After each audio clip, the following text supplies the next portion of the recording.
ರಾಜ್ಯದ ಮೇಲೆ ಎಚ್ಡಿಕೆ ಕಣ್ಣು, ಸಾವಿನ ಹತ್ತಿರಕ್ಕೆ ಹೋಗಿ ಬಂದಿದ್ದೇನೆ, 5 ವರ್ಷ ಅಧಿಕಾರ ಕೊಡಿ ಎಚ್ಡಿ ಕುಮಾರಸ್ವಾಮಿ. ನಾನು 5 ಬಾರಿ ಸಾವಿನ ಹತ್ತಿರಕ್ಕೆ ಹೋಗಿ ಬಂದಿದ್ದೇನೆ. ದೇವರ ಆಶೀರ್ವಾದದಿಂದಲೇ ನಾನು ಇನ್ನೂ ಬದುಕಿದ್ದೇನೆ ಎಂದು ಭಾವಿಸಿದ್ದೇನೆ. ನಮಗೆ ಒಂದು ಅವಕಾಶ ಕೊಡಿ. 5 ವರ್ಷಗಳ ಉತ್ತಮ ಸರ್ಕಾರ ನೋಡುತ್ತೇವೆ. ಇದು ಜೆಡಿಎಸ್ ಬಿಜೆಪಿ ಸರ್ಕಾರ ಅಲ್ಲ, 6.5 ಕೋಟಿ ಕನ್ನಡಿಗರ ಸರ್ಕಾರ ತರುತ್ತೇವೆ.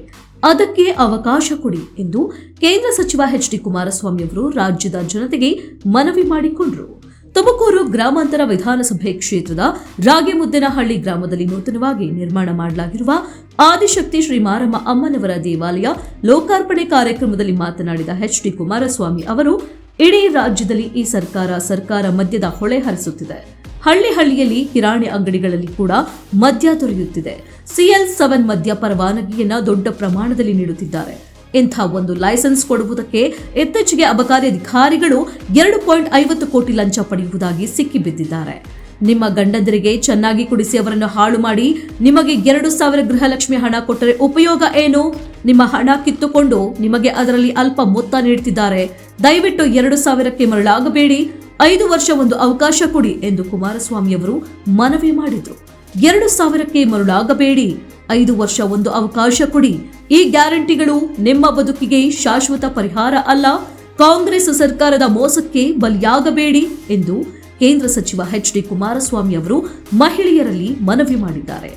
ನಿಮಗೆ ತಾತ್ಕಾಲಿಕ ಉಪಶಮನ ಅಷ್ಟೇ ಈ 5 ಗ್ಯಾರಂಟಿಗಳು. ಇವುಗಳಿಂದ ಏನು ಉಪಯೋಗವಿಲ್ಲ. ಇದಕ್ಕಾಗಿ ವರ್ಷಕ್ಕೆ 50,000 ಕೋಟಿ ಹಣವನ್ನ ಸರ್ಕಾರ ಖರ್ಚು ಮಾಡುತ್ತಿದೆ. ನೀವು ಕಟ್ಟುವ ತೆರಿಗೆ ಹಣವನ್ನೇ ನಿಮಗೆ ನೀಡುತ್ತಿದೆ. ಇದಕ್ಕೆ ಪ್ರತಿಯಾಗಿ ವಾರ್ಷಿಕ 1ರಿಂದ 1.25 ಲಕ್ಷ ಕೋಟಿ ಸಾಲ ಮಾಡುತ್ತಿದೆ. ಈ ಸಾಲವನ್ನು ಗ್ಯಾರಂಟಿ ಕೊಟ್ಟವರು ತೀರಿಸಲ್ಲ, ನೀವೇ ತೀರಿಸಬೇಕು ಎಂದು ಕೇಂದ್ರ ಸಚಿವ ಎಚ್ಡಿ ಕುಮಾರಸ್ವಾಮಿ ಅವರು ಹೇಳಿದರು. ಇನ್ನು 2 ಬಾರಿ ನಾನು ಮುಖ್ಯಮಂತ್ರಿ ಆಗಿದ್ದೆ. ನಾನು ಜನತೆಗೆ ದ್ರೋಹ ಬಗೆಯದೆ ಕೆಲಸ ಮಾಡಿದ್ದೇನೆ. ನನ್ನ ಆತ್ಮಕ್ಕೆ ತೃಪ್ತಿಯಾಗುವ ರೀತಿಯಲ್ಲಿ ನಾನು ಜನರ ಸೇವೆ ಮಾಡಿದ್ದೇನೆ. ಬೇರೆಯವರ ಕುತಂತ್ರದಿಂದ ಬಿಜೆಪಿಗೆ ಅಧಿಕಾರ ಹಸ್ತಾಂತರ ಮಾಡಲು ಆಗಲಿಲ್ಲ. ನನ್ನ ತಪ್ಪಿನಿಂದ ಆಗಿದ್ದಲ್ಲ.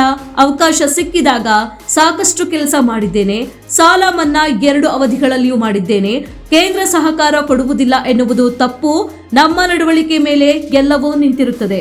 ನಾನು 2 ಬಾರಿ ಸಾಲ ಮನ್ನಾ ಮಾಡಿದಾಗ ನಾನು ಕೇಂದ್ರದ ಕಡೆ ನೋಡಲಿಲ್ಲ. ರಾಜ್ಯದ ಖಜಾನೆಯಿಂದ ಹಣ ನೀಡಿ ಸಾಲ ಮನ್ನಾ ಮಾಡಿದೆ. ಇವರು ಪ್ರತಿಯೊಂದಕ್ಕೂ ಕೇಂದ್ರ ಸರ್ಕಾರದ ಕಡೆ ಬೊಟ್ಟು ಮಾಡಿ ತೋರಿಸುತ್ತಿದ್ದಾರೆ. ಇದು ಸರಿಯಲ್ಲ ಎಂದು ಎಚ್ಡಿ ಕುಮಾರಸ್ವಾಮಿ ಅವರು ಹೇಳಿದ್ದಾರೆ.